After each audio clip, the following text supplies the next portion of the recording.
Pěkný zářivý den jsme se opět nachystali ke startu na jih.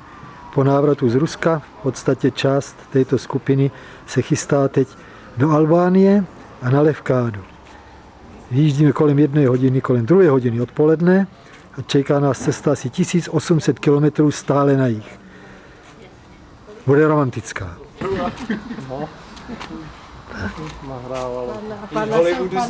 Tak to jsou účastníci.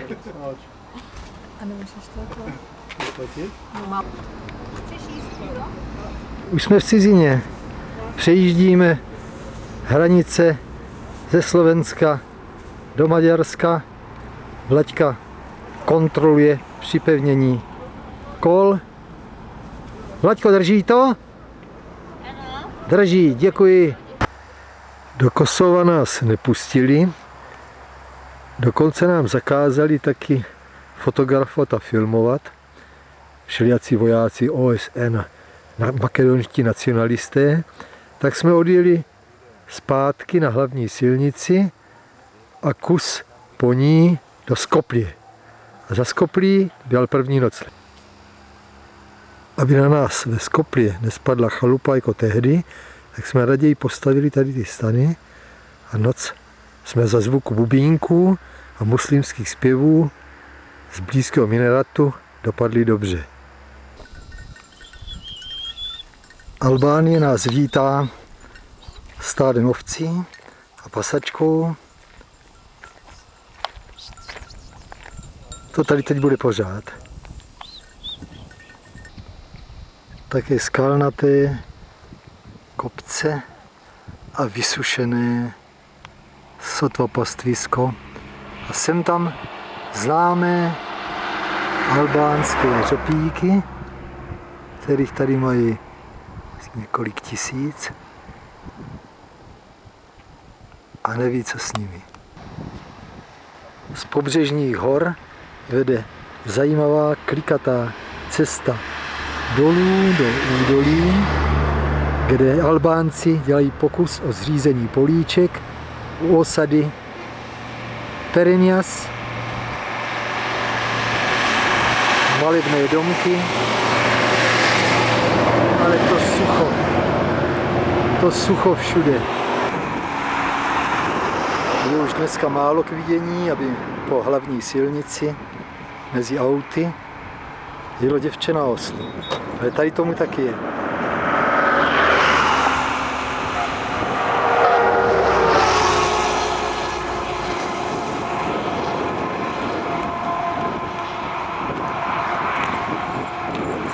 Jestli nám něco řekl.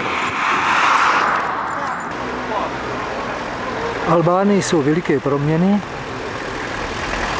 Stačí sjet z hor a osly, dřevěné chýše a palmový listí se vymění za takovýto baráky s různýma reklamama anglickýma. A dole restaurant. A v restaurantu turisté z Brna. Samozřejmě, že jsme byli na svatbě. To je radosti. To bude zase jeden nešťastník a jedna šťastná. Je to velká sláva jako všude. Klaxony. A už nám odjíždí na svatební noc. A ti, co zbyli, asi nejsou ti nejdůležitější. Nicméně pro nás jsou zajímaví. Nějaké loučení, zřejmě rodina, nebo naopak seznamování. Svatba je sice zajímavá, ale někteří taky se věnují sportu. Elbasanu. To je stadion. A to je plac pro diváky. Líbí se vám to? Albánie nás překvapila spíš svou moderností a přívětivostí, než tím, co se o ní píše v brožurkách. I my jsme se chovali moderně, původně jsme chtěli spát někde na pláži a dopadlo to jinak. Romantika, odslehování už plouchajících vln bude tedy až zítra, protože dneska večer hodláme přijet přes Janinu až na Levkádu. Strašlivá cesta, prudký kopec, žádná silnice, stojím na brzdách, všecko smrdí a dole ovšem jsme sjeli k moři do osady Himarat, to jste teď viděli, a tam krásný řopíky přímo na pobřeží. Tady asi čekali vylodění a když jsem se ptal tady jedné babky, co to je, tak povídala Enver Hodža. I střílný, to muselo být, teda ten život v tom, je obrácený přímo k moři, tedy na Korfu v tomto případě. Z Vlóry jsme o 1000 metrů vystoupali do jakéhosi sedla, už nad mořem, ale to moře, to je tam, co není nic. Je tam totiž trošku opar. Ale jinak na druhé straně té vody už je Korfu a mezi tím úžina, co by kamenem dohodil. Takže jsme už skoro v Řecku. To se ovšem ještě trošku projedeme, než tady ten vehikl, pokud teda Pán Bůh dá, nás na tu Levkádu doveze. Himara je za námi a jedeme takovou zajímavou krajinou, kde rostou údajně to agáve. I loďky se sem moc nehodí. Ale ty agáve se sem asi hodí. Zajímavý je ostrov s jakousi zřejmě vojenskou pevností. Hlídají tady Albánci stále na lodích s flintama, na věžích, jako by čekali nějaké přepadení. Teď tento záběr bude pro vás hádankou, protože jistě nepoznáte, kde teď právě jsme, ale napovím vám, jsme v Albánii, jsme u kolíbky, jedno z nejvýznačnějších postav albánských, a to jsou 3 sudičky nad kolíbkou. A uvidíme ještě dál, co se bude dít, ale zatím zůstáváme v pozici hádanky. Budeme pokračovat v prohlídce, naší tajemné prohlídce.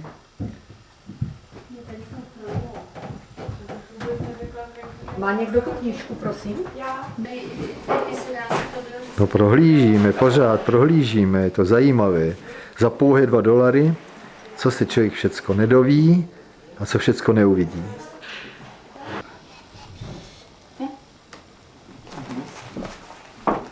Co to je? Co pení? Co pení? Tam do toho asi dali něco žhavýho, že? Potom nebo?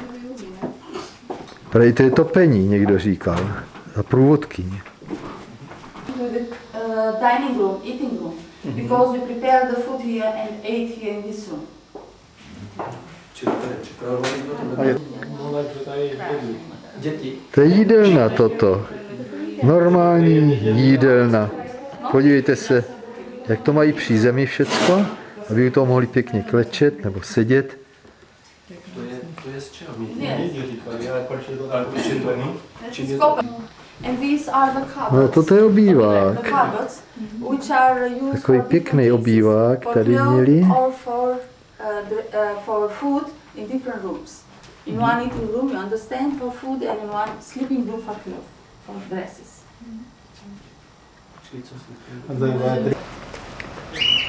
Teď se konečně dovíte, co jsme to vlastně všecko celou tu dobu prohlíželi. Byl to tento dům.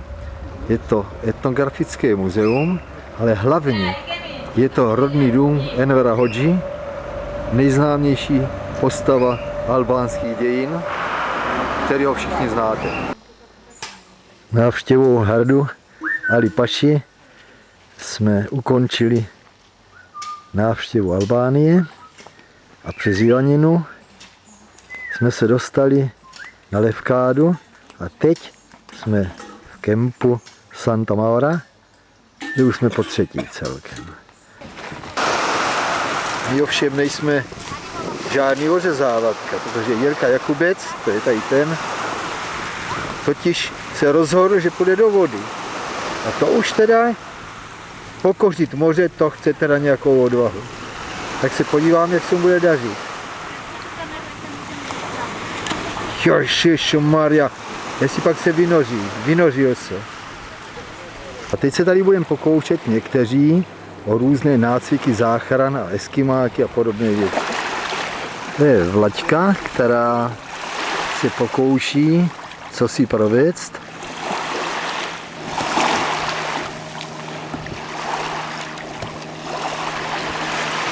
Alenka se převrátí a potom vleze za pomocí těch dalších dvou do vody, ale s tím převrácením se jí moc nechce. Pokus 2. S tím rozdílem, že zachraňovat bude jenom jedna loď a zkusíme, jestli to je možné. No, vidím, že tam leze úspěšně taky nahoru. Takže zřejmě zase bez nějakých zvláštních problémů se to dá udělat. To je pokus o eskimáka, prvního eskimáka Jirky Jakubce. Další pokus.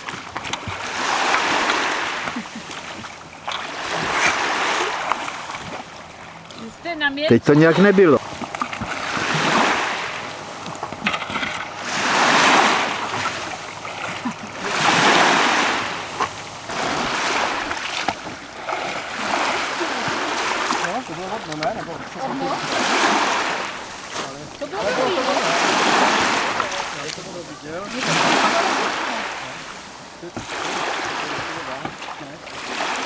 Zdá se, že už se...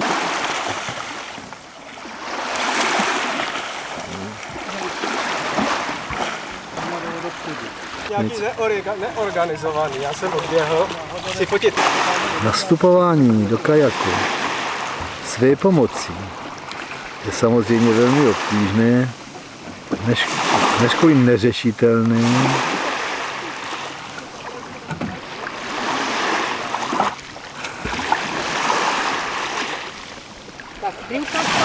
Teď tam dal nohy, on tam skutečně vlezl. Jo, vlezl.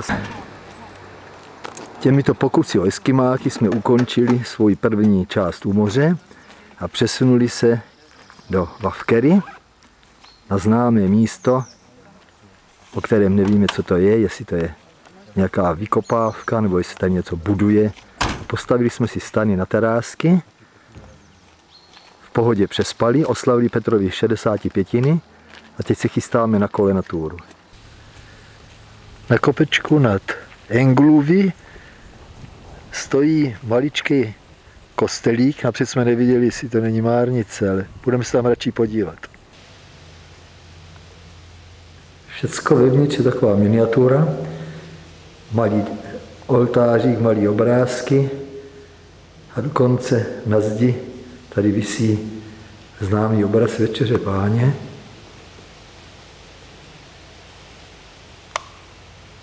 Lidí se moc nevejde, mají tady asi 8 nebo 10 židliček. A taky tady hlavně nikdo nebydlí. Takže je to spíš asi poutní místo. A to se můžeme jenom domnívat. Prostě nevíme nic, protože si nic neumíme přečíst. Kamenitou cestou k monastéru přijíždí Jirka Jakubec. Do monastéru vedou